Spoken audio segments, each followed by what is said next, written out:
السلام عليكم. ودائما مع الخبز اللي بدون دقيق وخالي من الجلوتين ومناسب لمرضى السكري، ومناسب حتى الناس اللي ما عندهمش الفلوس، يعني الفقراء، حيت دائما كيتشكاو ليا من الخبز اللي كندير غالي. هذا فيه غير 3 مكونات ومتوفرين عندكم. كيجي رائع ولذيذ. هانتوما كتشوفوا المنظر ديالو كيجي بنين بزاف. في هذه الوصفه غادي نحتاجوا 150 غرام ديال الحمص. كنظن انه ما غاليش، غير 150 غرام. غادي نرقدو ليله كامله في الماء.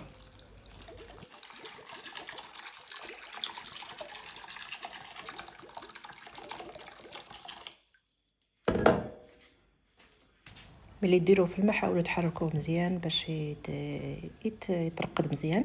صافي، وغادي نغطيه وغادي نخليه ليله كامله، ولا تخليه ديك 7 سوايع ولا 8 سوايع، مهم على حسب النوع ديال الحمص. بالنسبه للمكون الثاني اللي هو العدس الاحمر، حتى هو نفس الكميه 150 غرام ديال العدس الاحمر. غادي نرقدو حتى هو في الماء، غادي نحركو بنفس الطريقه وغادي نغطيه وغادي نخليه الليله كامله. انا المهم خليتهم ليله كامله باش كيرطبوا مزيان.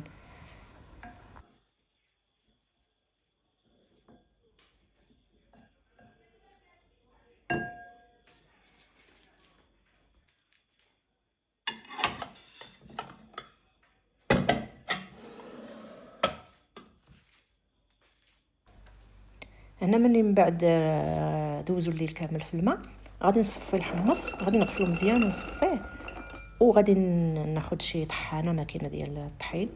غادي نزيد عليه واحد تقريبا 50 مليلتر ديال الماء، وغادي نطحنو مزيان حتى كيطحن مزيان بهذه الطريقه كما كتشوفوا. سمحوا لي الفيديو جا مقلوب، نسيت ما دورتش التليفون، ولكن كنظن الوصفه باينه.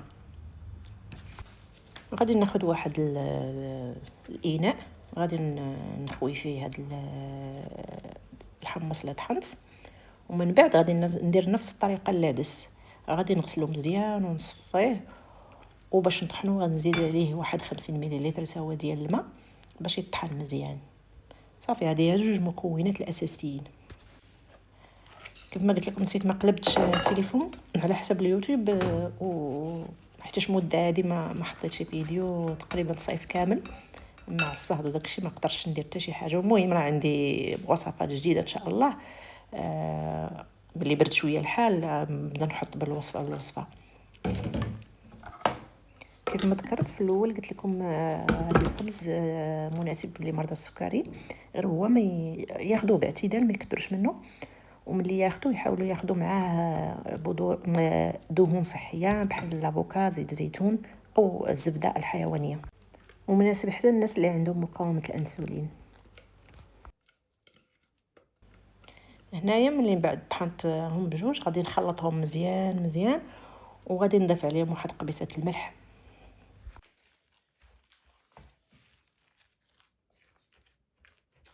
كيف ما قلت لكم هذا الخبز غني بالبروتينات وبالالياف الصحيه، بالبروتينات النباتيه، وفيه فوائد كثيره بالنسبه للنساء. كيقاد لكم الهرمونات، حيت كتعرفوا الحمص مزيان للنساء. المكون الثالث اللي هو زريعه الكتان. غناخذ غير 80 غرام ديال بذور الكتان وغادي نطحنها وغادي نضيفها على الخليط. هذه هي المكونات اللي فيه، هادو هما 3 المكونات اللي فيه. بذور الكتان كتخليه هي اللي كتجمع ليا هاد 2 مكونات، الحمص والعدس. اللي ما كيعجبوش او اللي ما ممنوع عليه بذور الكتان يقدر يدير بذور الشيا، كتشديها كطحنيها اولا كترقديها في الماء حتى كتطلق داك الجيل ديالها، وباش كتجمعي بها هاد 2 مكونات. هنايا ضفت معلقه كبيره ديال الخميره، تقريبا شي 10 غرام ديال الخميره ديال الحلوى. صافي، وقبيصه الملحه. صافي، هما هادو المكونات.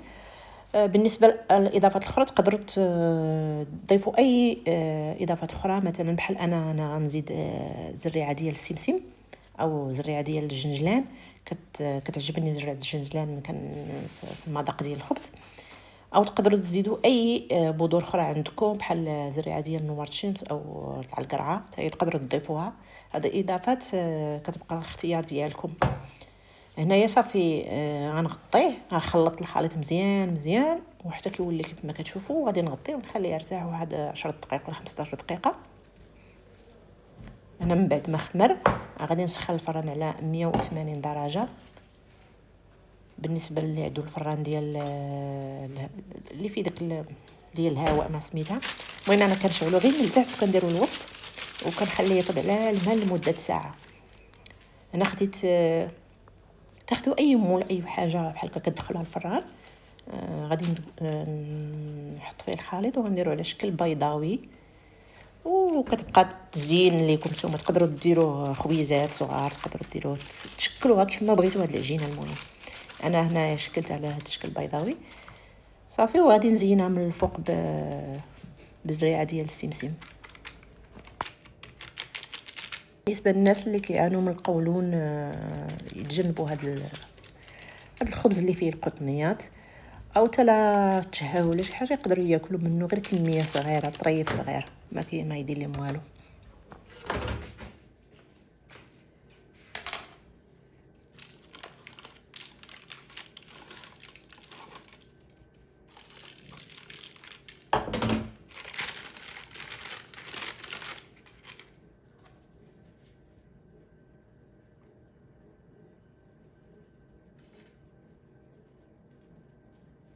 كيف ما ذكرت في البدايه ديال الفيديو ان هذه الوصفه تاع الناس الفقراء، الناس اللي ما عندهمش وبغاو ومتبعين حميه او ما ممنوع عليهم ياكلوا الخبز البيض او الخبز بجميع انواعه. هذه فكره زوينه تقدروا تعتمدوا عليها. صحي وخالي من الجلوتين وبدون دقيق. كيجي رائع. اللي هنا قطعته سخون داكشي علاش تفرتت اليوم، ولا كيجي مجموع وكيجي اللذه كتجي بنين بزاف، ما فيش كاع نهائيا البنه ديال العدس او الحمص. لذيذ بزاف وتقدروا ترافقوه باي حاجه. انا هنايا كيف ما قلت لكم هنا سخون داكشي علاش تفرست ليا، وراه ما كيتفرست ما والو. تخلوه حتى الغد ليه ولا تيبرد وتقطعوه. ننصحكم تخلوه تيبرد اللي تقطعوه. كيجي رائع وكنتمنىكم تجربوه، وكنتمنى هذه الوصفه تكون عجباتكم. والى اللقاء في وصفه جايه ان شاء الله. مع السلامه.